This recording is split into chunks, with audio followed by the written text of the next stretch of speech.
Fala, aventureiros! Faz tempo que eu não apareço por aqui, né? E hoje eu tô de volta para trazer o segundo episódio da segunda temporada de Filmes que Inspiram uma Sessão de RPG. Lembrando que nessa temporada vamos dissecar a série de filmes do alienígena mais cabeçudo da galáxia. E eu sou o Edson Júnior, o druida das pradarias. Então bora comigo dissecar esse alienoso aí.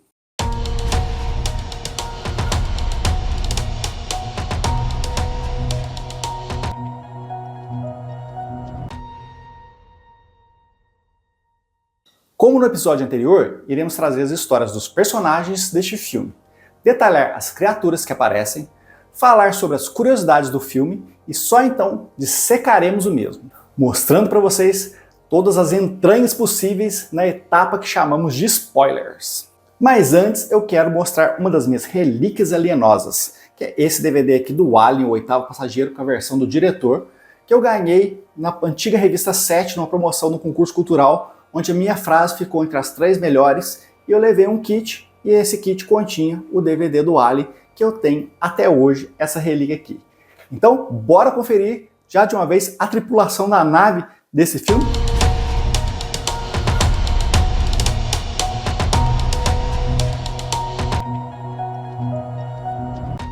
Neste filme, muitos dos personagens são praticamente descartáveis, e a gente não tem tempo para aprofundar muito sobre eles. Então eu trarei aqui para vocês as informações que eu consegui com base em muitas pesquisas dentro do banco de dados da mãe.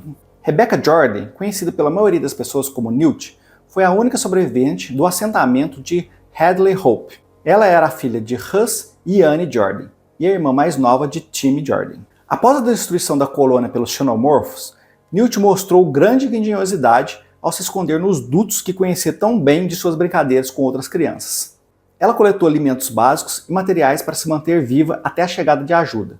Sua única companhia foi a sua boneca favorita, Cassie, reduzida a apenas uma cabeça desmembrada. Quando a ajuda finalmente chegou, ela rapidamente desenvolveu um forte vínculo com Ellen Ripley, eventualmente estabelecendo uma relação de mãe substituta, já que ambas haviam perdido suas respectivas famílias, neste caso, apenas na versão estendida do filme. Apesar da sua tenra idade, Newt demonstrou coragem e maturidade acima até mesmo de alguns dos fuzileiros, mantendo a calma quando vários dos militares ao seu redor estavam pirando e nunca falhando em oferecer a assistência limitada que podia. Dentre todos os fuzileiros, Newt se tornou mais próxima de Hicks, que foi o único a realmente aceitá-la no grupo, tratando-a mais como uma igual do que como uma criança abandonada e mostrando respeito por sua sobrevivência. Cabo Dwayne Hicks, ou Hicks, membro do Corpo de Fuzileiros Coloniais, parte da equipe Bravo do 2º Batalhão. Hicks fazia parte da equipe de armas da 2ª Esquadra, ao lado do soldado Drake, sendo o líder de esquadra e operador do rastreador de movimento. Quando o oficial comandante da unidade, Tenente Gordman, foi incapacitado, Hicks assumiu o comando da missão como fuzileiro de mais alta patente. Hicks era um veterano vitalício no Corpo de Fuzileiros. Ao contrário de muitos dos outros soldados na equipe, ele era quieto e reservado, não participando das brincadeiras barulhentas dos colegas e permanecendo muito discreto nos estágios iniciais da operação. Só mais tarde, quando o comando passou para ele, começou a demonstrar seu verdadeiro caráter e habilidade de liderança. Acima de tudo, como Ripley, ele conseguiu manter a calma e a cabeça fria durante o incidente, mesmo quando as probabilidades contra os sobreviventes aumentavam e os outros começavam a ceder. Ele foi, sem dúvida, o mais maduro dos fuzileiros enviados à LV-426. Hicks demonstrou interesse romântico em Ripley desde o início, embora Ripley parecesse inicialmente intimidada. Ele também respeitava a inteligência, coragem e capacidade dela de se manter calma e lúcida em situações perigosas. Hicks foi também o único fuzileiro a interagir com Newt, apesar dela ser apenas uma criança, respeitando o fato de que ela havia sobrevivido sozinha por tanto tempo. Carter J. Burke era um executivo júnior da Weyland Yutani Corporation, atuando como diretor de projetos especiais da Divisão de Serviços Especiais da Weyland Yutani. Ele atuou como elo de ligação com Ellen Ripley após seu resgate no espaço profundo em 2179, e mais tarde acompanhou uma equipe de fuzileiros coloniais a bordo da USS Sulaco para LV-426, a lua onde Ripley havia encontrado pela primeira vez a espécie xenomorfa. Embora inicialmente amistoso em relação aos fuzileiros, e em particular a Ripley, na verdade Burke tinha motivos ocultos e sua lealdade estava unicamente com a empresa Weyland-Yutani.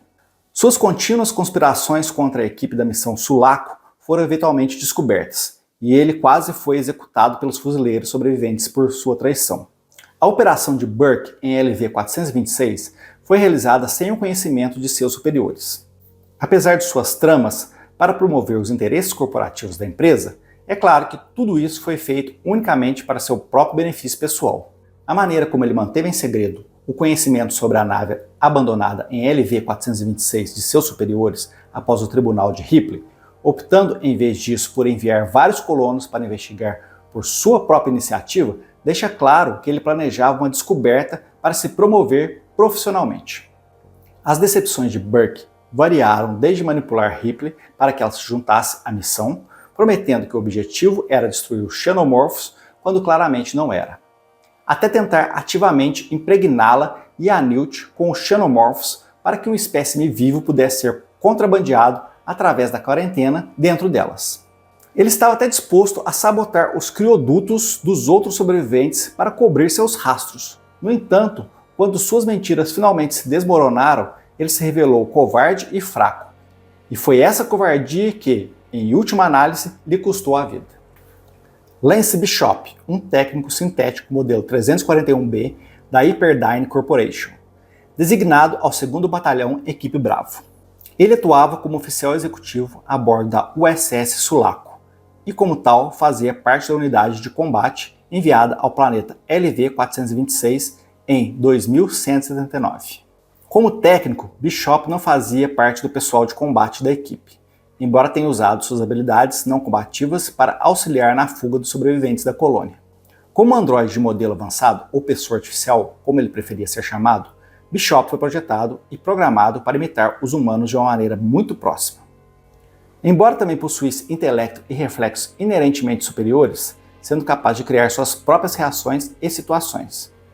No cerne de sua programação estavam as 3 leis básicas da robótica, que essencialmente tornavam impossível que ele permitisse que humanos sofressem dano, seja por suas ações ou pela falta delas.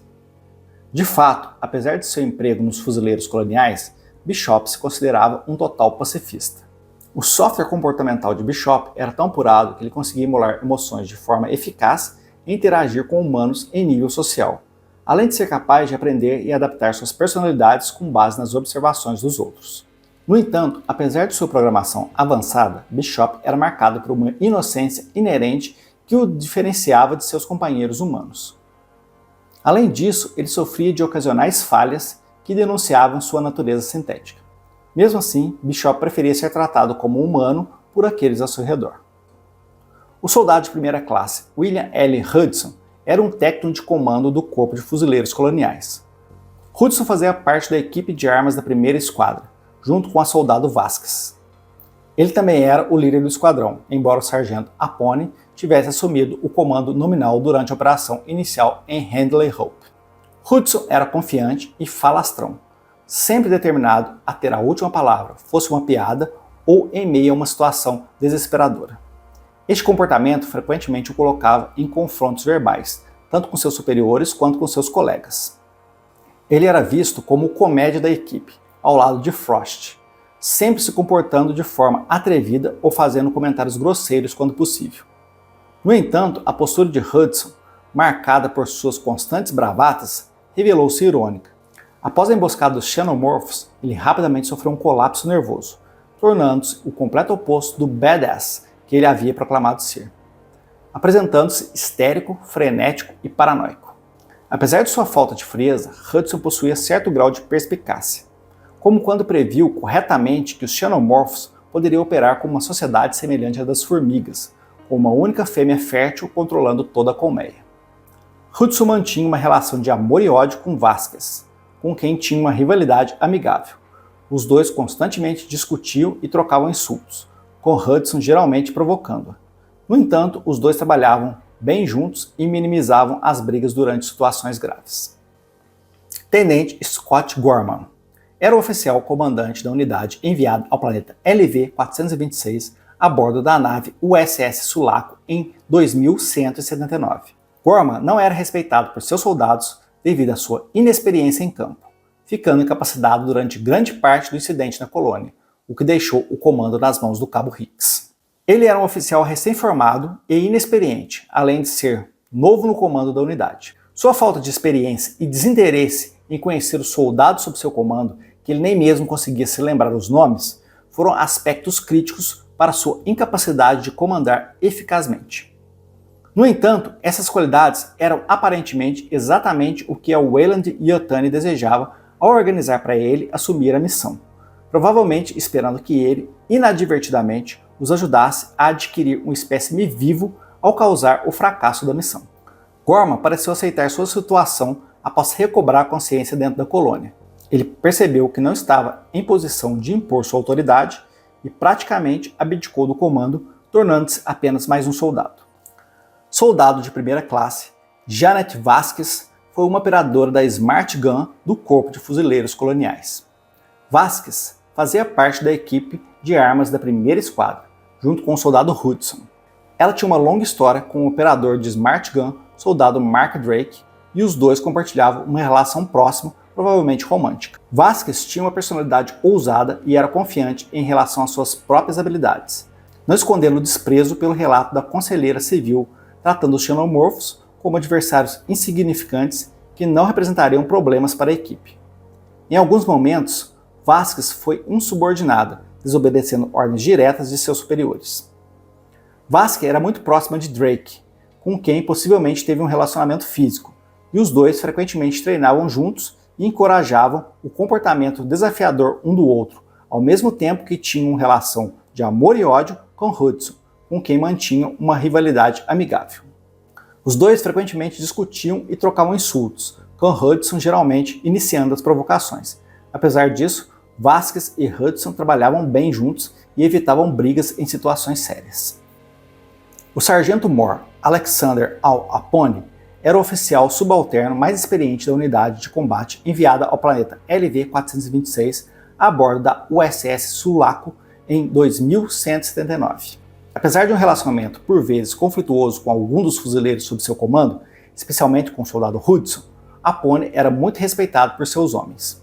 Apone era um líder apaixonado, que demonstrava tanto amor pelo próprio corpo de fuzileiros quanto respeito pelo pessoal sob seu comando. Embora Gorman fosse ostensivamente o oficial superior a bordo da Sulaco, na prática Apone era o verdadeiro líder da unidade. Ele tinha uma postura de autoridade e firmeza, equilibrada com um senso de humor rápido e personalidade energética, ganhando respeito de sua equipe tanto por sua eficácia como líder quanto por sua atitude geralmente descontraída. Apone priorizava a segurança de seus homens e não hesitava em questionar ordens que considerava arriscadas, embora no final sempre respeitasse a cadeia de comando. Apone conhecia bem os homens sob seu comando e frequentemente era visto rindo e compartilhando piadas particulares com suas tropas. Até mesmo o soldado Hudson, com quem frequentemente confrontava devido ao comportamento sarcástico e insubordinado deste último. Apesar de sua atitude jovial, Apone era rápido em punir qualquer insubordinação ou desobediência, ou em acabar com brincadeiras que tivesse passado do limite. Ele era geralmente visto com um charuto na boca, chegando ao ponto de dormir com um ao lado em seu tubo criogênico para que estivesse à mão ao acordar. Diferente de muitos outros homens da unidade, que eram no máximo indiferentes a Ripley, devido à falta de experiência militar dela, Apone fez o máximo para que ela se sentisse bem-vinda, até mesmo perguntando como ela poderia ajudá-los a se preparar para a missão. A cabo Colette Ferro foi uma piloto do Corpo de Fuzileiros Coloniais da equipe Bravo. Durante a missão, ela pilotou a Dropship Bug Stomper, auxiliado pelo copiloto, soldado Spunk Meyer. De muitas maneiras, Ferro era a típica piloto militar, autoconfiante e completamente fria sob pressão. Mesmo durante a operação de desembarque em combate, ela permanecia calma e imperturbável ao controle de seu dropship, apesar das enormes tensões físicas que enfrentava enquanto descia em direção ao planeta. Contudo, essa atitude podia ser considerada justificada, já que ela era reconhecida como uma piloto de dropship particularmente talentosa. Ao ouvir Ripley e sua história sobre o alien a bordo da Nostromo, Ferro mostrou-se indiferente, descartando os relatos de Ripley como um desvaneio temeroso de um civil desesperado. Cabo Cynthia Dietrich foi uma oficial médica do Corpo de Fuzileiros Coloniais, parte da equipe Bravo do 2º Batalhão. Ela integrou a unidade enviada ao planeta LV-426 a bordo da nave USS Sulaco em 2179, para investigar o desaparecimento repentino da colônia Handley Hope. Dietrich tinha uma personalidade ácida e não hesitava em expressar sua irritação com os outros, mas mantinha total profissionalismo em missões, focando exclusivamente nas tarefas. Como oficial médica, sempre agia sem hesitar para ajudar quem precisasse de atendimento. O soldado Tim Crowe, parte da equipe de fuzis da 1ª Esquadra, juntamente com o soldado Wierzbowski. Assim como o soldado Wierzbowski, Crowe era um dos membros mais reservados da unidade, sem a personalidade explosiva de muitos outros fuzileiros. No entanto, ele ainda costumava contar piadas com os soldados. O soldado de 1ª classe, Daniel Spunkmeyer, durante a missão atuou como copiloto de ferro. Com uma atitude positiva, mas também modesta, ele era bem quisto pelos outros fuzileiros. Ele parecia ser particularmente próximo de Hicks e Frost, e também se dava bem com Bishop, apesar de sua condição de androide. Soldado de 1ª classe, Mark Drake era um operador de Smart Gun do Corpo de Fuzileiros Coloniais. Drake fazia parte da equipe de armamentos da 2ª Esquadra junto com Hicks. Ele tinha um longo histórico com a colega operadora de Smart Gun, a soldado Janet Vasquez. Assim como vários outros fuzileiros, Drake parecia ter certo desprezo por seu trabalho, frequentemente reclamando que era mal pago. Quando o tenente Gorman lhe disse que a câmera em seu visor montado na cabeça estava com defeito, ele decidiu resolver o problema batendo casualmente o dispositivo contra a viga de suporte mais próxima. Da mesma forma, Drake tinha problemas em seguir ordens que ele achava que comprometeria a equipe, como quando desobedeceu às instruções para desativar sua Smart Gun dentro da colônia. Apesar de sua atitude rude, Drake era um brincalhão cômico que estava sempre envolvido em brincadeiras leves com seus companheiros de esquadrão ou pregando peças em outros membros da equipe, especialmente em Hudson. Ele era muito próximo da colega Smart Gunner Vasquez.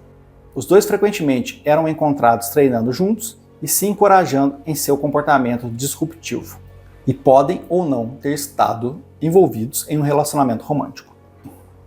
O soldado Trevor Wierzbowski, apelidado de Ski, fazia parte da equipe de rifles da 1ª Esquadrão junto com o soldado Crowe. O soldado Ski era, sem dúvida, o membro mais reservado da unidade, raramente chamando atenção para si. No entanto, ele parecia ser um membro valorizado da equipe, já que Hicks tentou desesperadamente localizá-lo quando ele foi capturado durante a emboscada. Apone também o enviou sozinho para o complexo, sugerindo que ele era mais do que capaz de se virar em tais situações. O soldado de 1ª classe, Rico Frost, apelidado de Frost ou Zen Master, devido à sua atitude tranquila, fazia parte da equipe de rifles do 2º Esquadrão, junto com Dietrich, e também era um artista marcial habilidoso, possuindo um cinturão preto de 1º grau no programa de artes marciais do Corpo de Fuzileiros. No entanto, apesar dessas características, Frost era um brincalhão nato, sempre rápido em descontrair situações sérias como uma piada. Assim, ele poderia ser visto como o engraçadinho da equipe ao lado de Hudson. Julgando por seu apelido, Frost, e sua atitude despreocupada ao detectar o movimento que acabou sendo Newt, ele também possuía a capacidade de se manter calmo em situações tensas.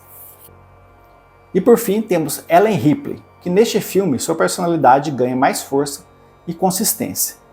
E de marrenta e briguenta como era no primeiro filme, ela se torna rapidamente uma líder e guia natural de todo o esquadrão.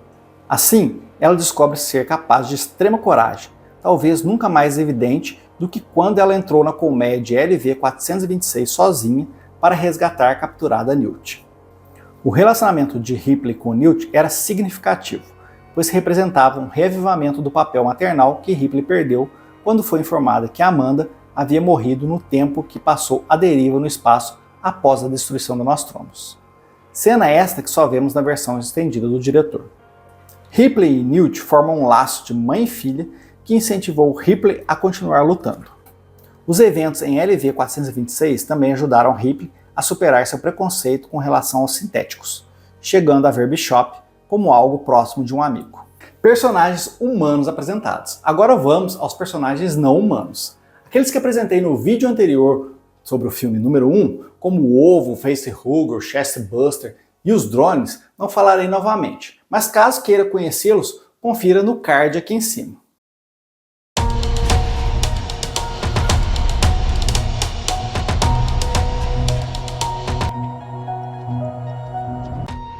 Neste filme, temos algumas novidades que expandem o universo Alien. O primeiro é a forma como a sociedade Alien vive, em uma espécie de colmeia com hierarquias muito claras e com objetivos ligados à manutenção da espécie. Os guerreiros xenomorfos são outro tipo comum de xenomorfo, ao lado dos drones. Eles são a principal facção de ataque da colmeia dos xenomorfos e são ligeiramente maiores e mais fortes do que os drones. Embora compartilhem as mesmas habilidades que estes, são mais capazes em combate.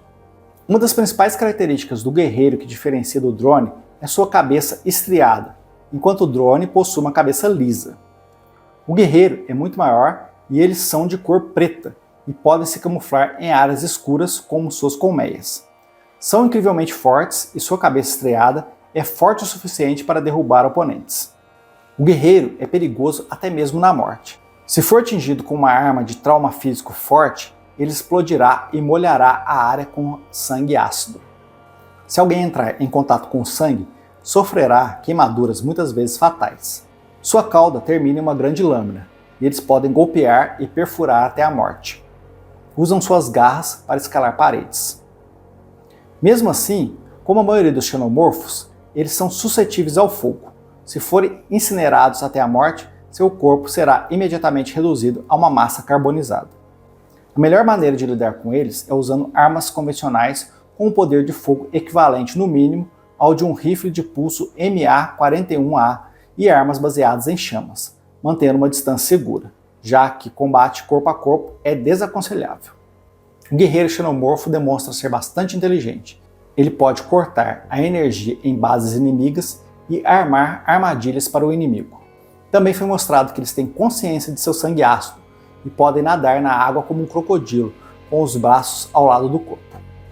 Os guerreiros costumam atacar em grupos. Isso os torna muito perigosos, especialmente no escuro, pois conseguem se camuflar e atacar de todos os lados. Mesmo que seus oponentes estejam armados, os guerreiros são mortais. Ele também serve para proteger a rainha xenomorfa, embora o Praetorian também a guarde. Enquanto conseguem emboscar suas vítimas como os drones, os guerreiros estão mais do que dispostos a se expor a ameaças inimigas para desmoralizá-las psicologicamente.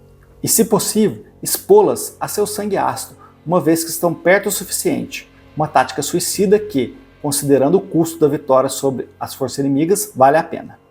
Há muito se teoriza que os drones translúcidos e de cabeças lisas e os guerreiros de cabeças estriadas são, na verdade, a mesma casta de xenomorfos, e que a estrutura da cabeça estriada do guerreiro é simplesmente um sinal de envelhecimento ou maturidade de um drone.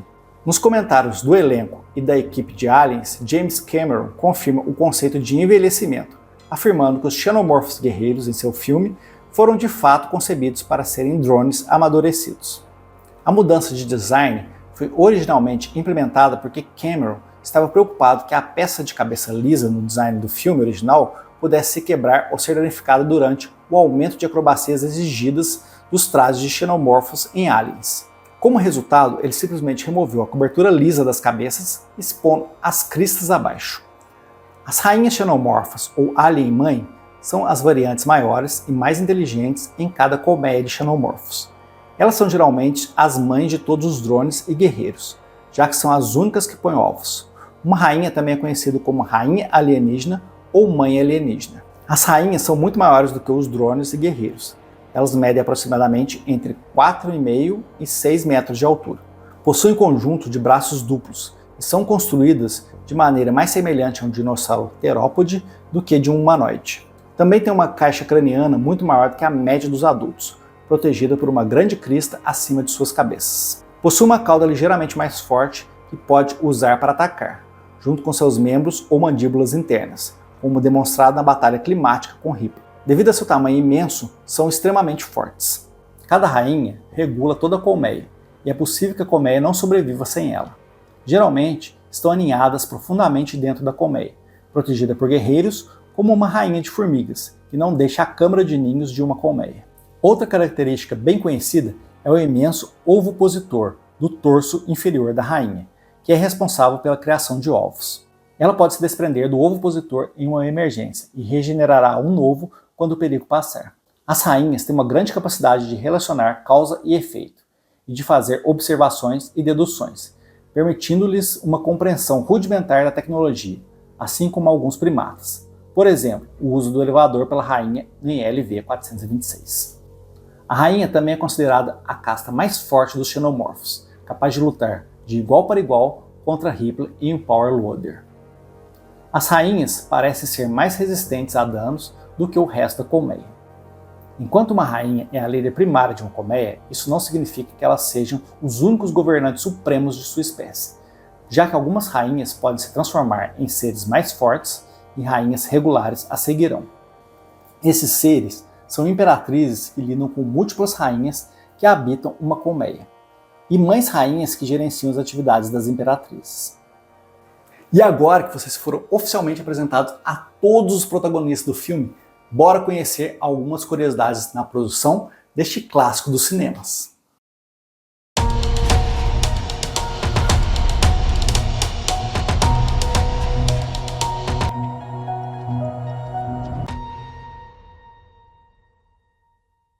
A atriz que interpretava a pequena Newt tinha apenas 9 anos quando filmou a história.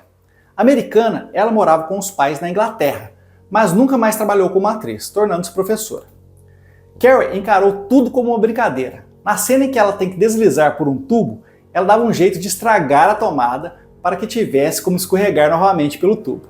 Para convencê-la a completar a cena, James Cameron disse que ela poderia brincar no cenário o quanto ela quisesse se terminasse o trabalho. Ela se comportou e ele cumpriu a promessa. Alien, o oitavo passageiro, foi o primeiro grande projeto de Sigourney Weaver no cinema. Mas à altura das filmagens do segundo filme, ela já tinha adquirido bastante experiência. Os jovens atores, incluindo Bill Paxton e Paul Raci, acabaram ficando próximos da atriz.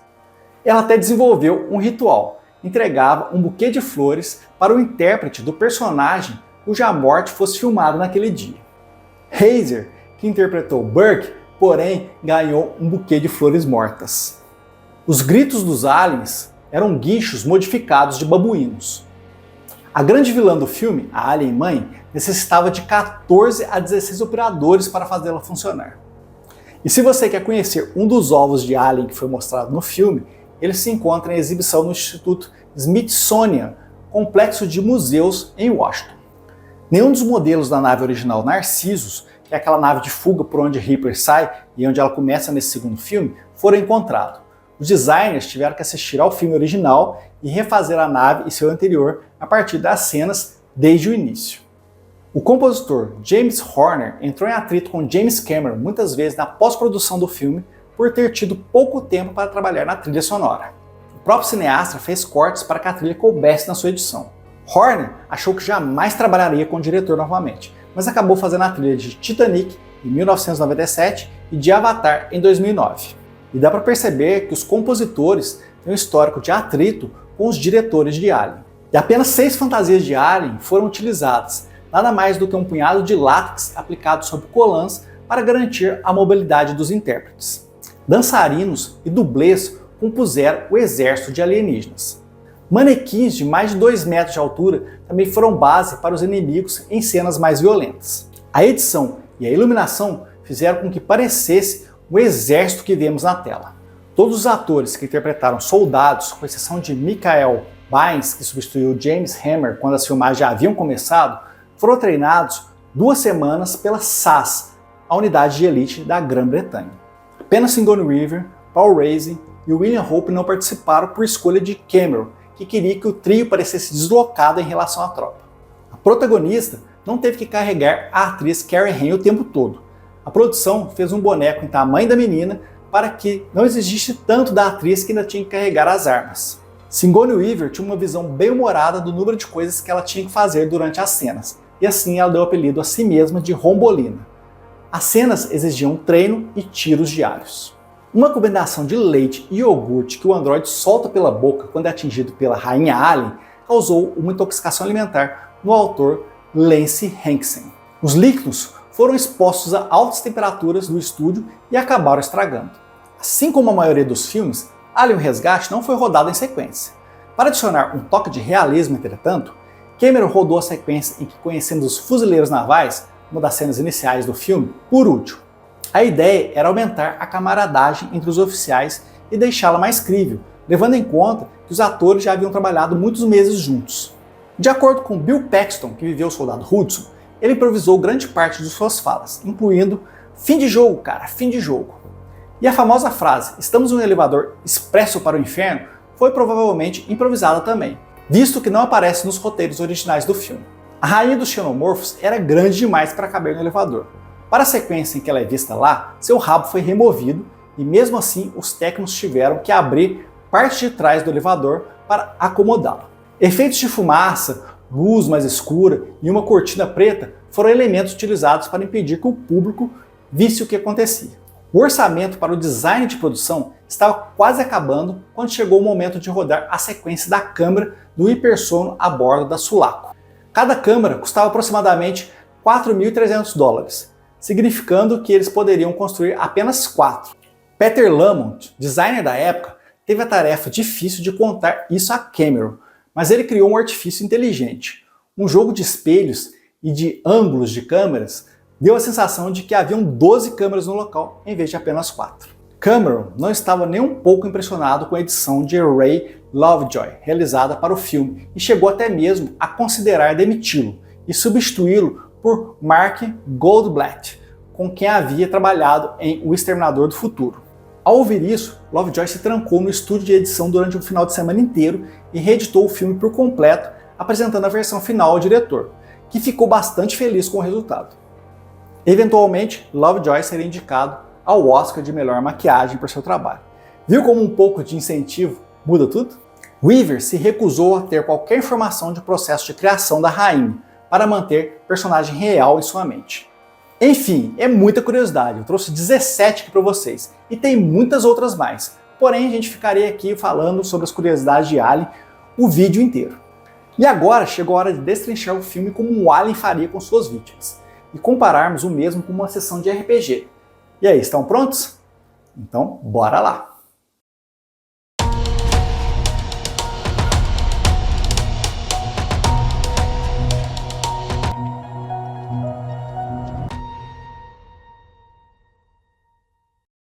O filme já inicia com diversas referências ao primeiro filme de Alien, porém com uma história totalmente nova e inovadora. E logo de início já vemos uma referência clara ao antecessor, quando o reflexo dos monitores da nave reflete na câmara criogênica da Ripley. E tudo ali está meio congelado, esquecido, passando para nós a sensação de desolação, que logo na sequência nos é mostrado o motivo. Afinal, Booker, que raiva que eu tenho desse cara, conta a Ripley que ela ficou 57 anos perdida no espaço. E assim nós temos o gato mais velho da história, Jones. Mas peraí, não era Jones o nome dele no primeiro filme? Tá, isso aí pouco importa. Vamos seguir em frente que atrás vem gente. Ou seriam aliens. Daí já temos uma pitadinha de terror, com uma cena do nascimento do alien, para deixar os telespectadores achando que a Ripley foi infectada. Mas era tudo pegadinha do malandro. Pegadinha do malandro! Ai, ai, ai, avestruz, avestruz, avestruz, glu, glu, iê, pegadinha do malandro! Mas ok, vamos seguir em frente. Depois de diversos momentos burocráticos, o filme nos mostra Ripley vivendo numa região meio que espelunca lá da estação espacial. Repare nas sujeiras dos corredores. E ali seria uma espécie de subúrbio ali da estação, e isso é comprovado quando o FDP do Booker chega ali na casa dela e vem falar com ela que eles perderam o contato da colônia LV-426. Mas é claro que Ripley já fala na lata ali que ela não tem nada a ver com isso, para ele picar a mula dali. Mas o cara é executivo, manipulador, né? Ele é todo malandrão, e ele aproveita para pegar aquele ponto fraco da Ripley, meio que desprezando o trabalho atual dela, que é na estiva, que é trabalhando com as empilhadeiras lá. E ele aproveita para dizer para ela que ele pode deslocar um cargo melhor para ela como uma oficial de voo, se ela topar a empreitada. E Ripley faz total sentido aqui, porque ela questiona o cara. O que eu, como uma civil, vai fazer diferença numa operação militar dessa que vocês estão preparando? Mas é claro que a sementinha ali do executivo foi plantada na mente do Ripley, e depois que ela tem um pesadelo, ela acaba acordando e fazendo uma ligação para o cara e dizendo que aceita o acordo. desde que ele concorde em destruir as criaturas. E Booker, claro, concorda imediatamente, só que com os dedinhos cruzados nas costas. Afinal, ele é um executivo e essa raça é pior que a dos aliens. E ele só entende contrato assinado, e nada que é dito verbalmente é válido para eles. Então bora pra ação. Ah, e um detalhe, essa nave aí ela não se parece com uma arma do Cable ali dos X-Men, ou até mesmo com as próprias armas que aparecem no filme. Neste filme, os personagens são totalmente diferentes do filme anterior, onde todos eles eram civil. Aqui temos marines, soldados treinados para uma missão como esta. E o sargento já começa ali soltando um comentário ultra machista que reflete bem a masculinidade militar dos anos 80. E Ripley só dá aquela olhadinha incrédula no que ela está ouvindo. E quando Ripley percebe que Bishop é um androide, ela meio que surta. Mas o carinha é gente boa. E para mim, ele é um dos heróis do filme. Mais pra frente eu vou listar o porquê. Quando ele diz que prefere o termo de pessoa artificial, a gente já consegue perceber um pouco da personalidade dele. E segundo ele, Ash era um modelo antigo, um A2S, que não tinha inibidores de comportamento, o que dá a entender que Bishop já tem as 3 leis da robótica em sua programação. E eu já falei dos personagens lá no início, mas como no primeiro filme, é aqui no momento de recreio deles que percebemos quem eles realmente são. Pena que são muitos personagens e não dá para desenvolver todos de forma adequada. No momento em que eles são apresentados oficialmente a Ripley e a missão, Hudson, por exemplo, se mostra um cara preguiçoso, meio reclamão, subordinado. É tipo aquele garoto problema da escola. Já Vasquez tem aquele perfil de que se acha fodona, isso também a torna uma garota problema da turma. Mas Ripley é ainda mais fodona que todos eles juntos, porque ela, sem brigar, sem nada, é tipo aquela professora que consegue colocar ordem na classe apenas ameaçando a turma com uma prova super difícil. E assim, ponto pra Ripley fodona. E é legal lembrar, igual eu falei nas curiosidades, que essa cena, apesar de ser uma das primeiras do filme, ela foi uma das últimas a ser gravada. Bem, daí o filme já falou lá atrás que a Ripley trabalhava com empilhadeira lá na estiva, certo? Mas, para termos certeza absoluta que entendemos o recado, ela vai e mostra a Ripley usando uma empilhadeira. E aí é mais um ponto para a Ripley fodona. Ah, e outro detalhe aqui. Para quem já jogou StarCraft, a piloto da nave tem ou não tem o mesmo estilinho da piloto da nave de transporte do jogo. Já o tenente da missão, ele é um bundão. E a Ripley já saca isso logo de imediato. Então, ponto para a Ripley fodona. E é legal porque, igual uma sessão de RPG, onde cada personagem tem sua função, começamos a notar a função de cada um deles. Hudson, por exemplo, é o cara dos arrombamentos. E se estivéssemos jogando os GURPS, por exemplo, ele teria feito um teste de análise criptográfica ou arrombamento no NT esperado. E outro detalhe, o tenente bunda mole pede para que eles se separem em grupos de 2. Daí vemos 2 indo para o lado, 2 indo para o outro e o terceiro indo sozinho para o outro lado. Onde é que esse cara está indo? Será que ele está indo para o banheiro? E nenhum alien aparece, mas o clima de tensão, os buracos enormes que a gente vê no chão, são topzera demais. Isso por si só já cria o clima tenso do filme. E como nós, telespectadores, já conhecemos a criatura, o diretor faz um suspense com isso, mostrando ao restante da equipe tudo aquilo que a Ripley já informou para eles. Daí o tenente bunda mole diz: "A área está segura." E é claro que a Ripley faz aquela cara de desaprovação. Ripley é tipo aquele funcionário que nunca é chamado para as reuniões da chefia, porque ela vai sempre discordar das decisões idiotas deles, mas que no final tem que resolver o problema criado por eles. Mas então eles vão conhecer o complexo, e é legal porque o diretor sabe que conhecemos parte da mitologia do Alien, e ele nos mostra, sem fazer grandes mistérios, os facehuggers presos lá em tubos criogênicos, lá tubos de laboratório. E ele usa isso para nos linkar ao filme número 1, enquanto guarda as suas próprias novidades para o momento certo desse filme. E assim surge a Newt, para dar aquele novo clima de tensão ao filme, até que eles descubram que é apenas uma criança. E o filme é exatamente isso, ele tem momentos de tensão e momentos calmos, numa montanha russa até chegar lá no final. E a ideia da Newt aqui faz mais sentido se você assistir a versão estendida do filme, onde nos é mostrado que Ripley tinha uma filha, que acabou morrendo de câncer aos 66 anos. Mas espera aí, 2179 não descobriram ainda a cura do câncer? E curiosidade extra, Amanda Ripley, a filha da Ripley, é a mesma personagem do jogo Alien Isolation, ou família para atrair aliens, hein? E mais uma curiosidade bônus, a foto que a Ripley vê na versão estendida do filme é na verdade a foto da mãe da Sigourney Weaver. E assim, a Ripley toda delicada ali com a menina Newt, querendo saber o que aconteceu com a família dela e tudo mais, e a Newt já solta uma real na Ripley, mostrando que as semanas de sobrevivência ali a tornaram uma mini Ripley porreta, e a Ripley já pensa, essa menina é minha garota. E vejam só, são mais de 55 minutos de filme sem vermos um único alien sequer. E ainda assim, o filme consegue trazer a presença das criaturas e a ameaça o tempo todo. E quando os Marines estão entrando no covil, o Tenente Bundão, a Ripley e o FDP estão lá monitorando pelas câmeras. E quando eles percebem aquela estranha estrutura que parece meio que orgânica, o sargento pergunta o que seria aquilo.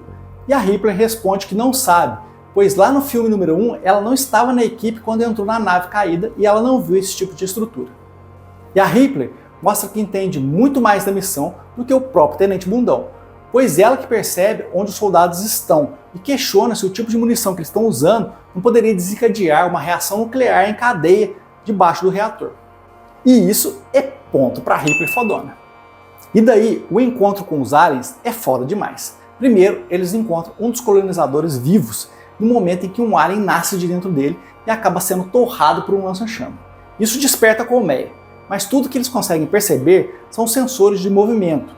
Antes estavam silenciosos, agora pipocando de bolinhas para todos os lados. E nisso, os filmes antigos conseguem ser muito mais assustadores que os atuais. E bora, amigo da Nostromos, pois vai começar mais uma matança em Alien. E o primeiro a morrer é a médica. Você sabe quem é a médica, Arnoldo? Bem, acho que ela apareceu ali no ponto do filme, né? Mas o massacre continua. A lança-chamas da médica atinge em cheio o cara da munição, que faz uma explosão espetacular. É gente voando pra tudo quanto é lado. E no monitor a gente confere que Crow T e Frost R foram pro Beleléu. É isso mesmo, Arnoldo?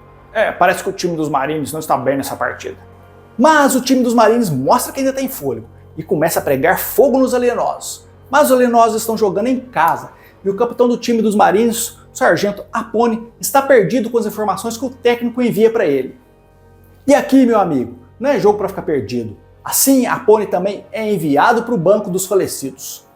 E o técnico parece não saber mais o que fazer com o time. Os alienosos se mostram muito superiores.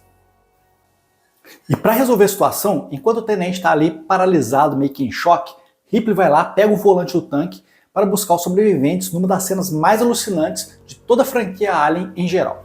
E ponto para Ripley fodona. E as baixas continuam a acontecer, mostrando que num cenário de Alien, sobreviver é algo para poucos jogadores. E depois de todo o frenesi dessa cena alucinante, é hora de avaliar os danos. Gente ferida, poucos sobreviventes e um Hudson entrando em um colapso nervoso. Literalmente, ele não passou no teste de estresse. E daí a Ripley dá a ideia mais sensata de todos até então. Vamos dar o fora daqui e explodir tudo lá de cima. Ponto para Ripley fodona. Mas o almofadinho do Burke pira com a ideia, afinal, explodir tudo tiraria dele o som das moedinhas que ele veio buscar neste lugar. Mas a Ripley é sagaz. Ela lembra que quem está no comando agora é Hicks, e o cara é gamadinho nela. Ponto para Ripley fodona. E o cara é porreta igual a ela, e ganhou o coração da garota quando toma a seguinte decisão: vamos explodir tudo lá de cima. Mas ops, parece que temos um probleminha na nave. E fim de jogo para eles. A nave cai e eles não têm mais como deixar o planeta. Será? A mini Ripley, com toda a sua calma de um monge interplanetário e em meio ao caos, já ataca real na Ripley. Vai anoitecer, é melhor a gente dar o fora daqui, porque eles costumam vir à noite. E isso faz bastante sentido, porque normalmente vemos os aliens em cavernas ou lugares fechados e escuros. E Hudson, descontrolado, me lembra muito Lambert no primeiro filme. E a Ripley já tomou o comando e o controle da situação. E a gente consegue perceber isso quando ela consegue controlar a histeria do soldado Hudson. Afinal, ninguém aguenta mais toda aquela choradeira. E quando Bishop vira para ela e fala que vai fazer alguma coisa, ela diz, tudo bem, faça isso. E essa é a mesma frase que ela falou pro Ash lá no primeiro filme. Hicks está chonado na fodona. E quando ela monta o plano, isso fica extremamente claro quando ele diz, é um plano perfeito. Tudo preparado. O Rick chonado dá de presente um smartwatch com GPS para Ripley. E ela acaba decidindo colocar a Newt para dormir e coloca o smartwatch no braço da garota para ela se sentir mais calma. E essas ligações sutis que os filmes faziam e que ligavam o roteiro lá na frente é o que diferencia hoje dos roteiros atuais. E o filme começa a criar um ar ainda mais assustador quando eles, numa conversa lá no laboratório, chegam à conclusão que deve existir algo colocando os ovos, e Bishop diz: deve ser algo que ainda não vimos. Na mente do telespectador, isso cria um terror ainda mais assustador que os próprios aliens, e isso é bom demais. E aí Ripley percebe que tudo foi uma armação de Burke e vai confrontá-lo. Neste momento, ele se mostra extremamente ganancioso, tentando convencer a pessoa errada com dinheiro. Mas Ripley diz que irá denunciá-lo sobre ele ter enviado colonos para explorar o local da nave, informação que ele obteve quando encontrou Ripley lá no espaço. E essa cena é mostrada na versão estendida do filme, que é um filme que vale a pena assistir também. E nessa hora, a Ripley solta uma frase que eu acho fantástica: eu fico feliz em desapontá-lo. E a mulher é porreta mesmo, então ponto para Ripley fodona. E daí temos a cena dos facehuggers lá no laboratório, que é uma das cenas desesperadoras. E o diretor sabe criar exatamente esse clima de tensão depois de alguns minutos de respiro e de uma falsa segurança. E na cena, a gente vê que não dá para ouvir nada pro lado de fora. E o almofadinho do Booker armou tudo. E para ser ainda mais FDP, ele desliga o monitor para que ninguém veja o que está acontecendo lá no laboratório. Mas Ripley é Ripley, e ela é sagaz. E para chamar atenção, aciona seu lado MacGyver e tira o isqueiro do nada do seu bolso para ativar o sistema de incêndio. Mas afinal, quem é que não anda com isqueiro no bolso, né?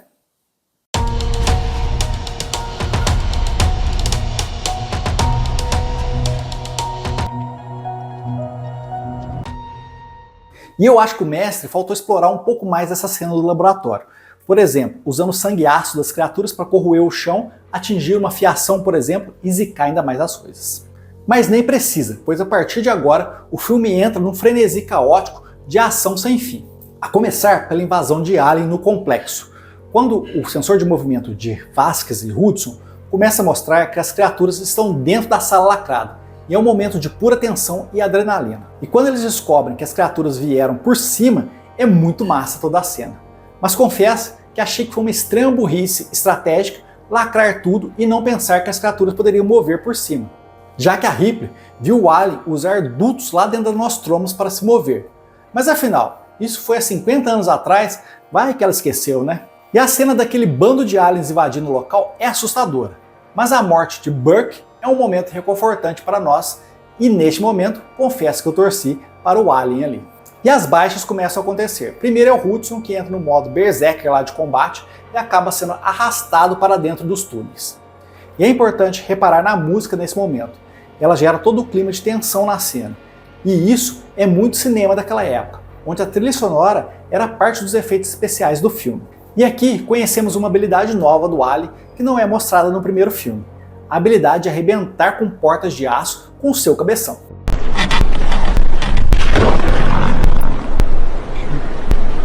Cê é louco, não compensa. Não compensa. Mas a Minnie Ripley sabe o que fazer e acaba tornando-se guia do grupo pelos túneis do complexo.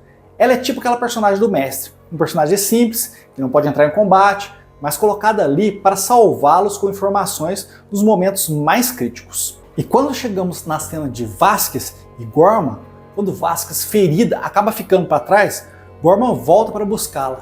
E é a redenção do tenente babaca que morre como um herói. E isso é legal demais, porque mostra que ele sempre foi um bom soldado, porém nunca foi bom em comando. Enquanto isso, Bishop está trazendo a nave para ajudá-los. Afinal, esse cara é o salvador do filme. E o tempo de chegada da nave causa o mesmo desespero da contagem de tempo da autodestruição lá do primeiro filme da Nostromos. Mas o mestre, com toda certeza, não vai facilitar o jogo. Assim, todos devem fazer um teste de destreza. Mas a pequena Newt, que tem uma destreza um pouco menor, acaba falhando e caindo no fosso. E como ela é personagem do mestre, o mestre joga seu teste atrás do escudo. E lá embaixo, ela é levada pelos alienosos, pois a aventura está acabando e o mestre queria dar um fim àquele NPC. E Hicks acaba ferido e é mais um personagem fora do jogo. E mais uma vez, sobra apenas para Ripley na parada, porque ela é, isso aí, fodona. Então, ponto para Ripley. E quando a nave chega, para surpresa de Bishop e do próprio mestre, ela vira e diz: a gente não vai partir não, eu vou lá salvar esse NPC. E realmente, Ripley tem algum parentesco com o MacGyver, pois ela usa um silver tape para prender as armas e se equipar para buscar a nova filhotinha NPC que ela decidiu adotar. Profissão Perigo. E novamente o filme entra no desespero da contagem regressiva lá do primeiro filme, com aquela sirene, aquele monte de fumaça mostrando que tudo está entrando em colapso, contrastando com cenas de silêncio, sem música, apenas a sirene do fundo e o som do lança-chamas da Ripley. E esta composição é perfeita, uma poesia cinematográfica para criar o clima desse final. E quando a Ripley sai do elevador, ela é uma outra mulher, com um outro visual, mostrando que depois de muito XP ganho na aventura, agora ela é uma Super Saiyajin e está pronta para buscar a cria NPC que o mestre queria dar fim. E ela se move para lá, se move para cá em corredores vazios, e o filme não tem pressa em ser contado. E como em João e Maria, ela vai deixando uma trilha de fósforos lá estilo Cyberpunk 2077. E é aí que Alien 2 nos leva para uma cena totalmente nova, criando toda a mitologia em torno da criatura, quando nos é apresentado a Alien Mãe. Uma criatura inteligente, capaz de entender as ameaças da Ripley ao ponto de mandar suas crias recuarem. Mas sempre tem aquele filho teimoso, né? Desobediente, e um ovinho acaba não entendendo o recado da mãe e abrindo. Isso é suficiente para a Ripley perder a paciência e botar fogo em tudo. E daí começa a correria, a perseguição da Alien Mãe, igual o Jason caminhando atrás de suas vítimas. Mas o desespero maior é esse elevador que nunca chega, e quando chega você pensa que está tudo bem, mas a mãe inteligente pega o outro elevador. Droga, Bishop, cadê você? Mas afinal, Bishop é o herói e ele volta para resgatar Ripley. E um detalhe de roteiro, o trem de pouso da nave acaba se prendendo em umas ferragens e fica obstruído. Se você reparar na cena, você vê que ele não se fechou totalmente. E é a oportunidade perfeita para a mamãe Alien fazer um tour pelo espaço. E a gente já sabe que os aliens são resistentes ao vácuo, certo? E quando tudo está bem, ainda faltam 12 minutos de filme e você tem certeza que nada está bem. E isso nos é revelado quando um ácido pinga no chão para que na sequência Bishop seja partido ao meio pela mamãe Alien. Mas Ripley agora é Super Saiyajin e veste sua armadura de empilhadeira e dá um pau de mãe para mãe. É tipo aquelas brigas na porta de escola, por conta de desentendimento dos filhos. E a mulher tá tão braba que aguenta o peso da Alien Mãe segurando seu pé enquanto é tragada para o espaço. Mas como no filme 1, a mulher lança o bichão para o espaço. E agora é só colocar a fronha no travesseiro, arrumar o lençol e bora dormir até o filme 3.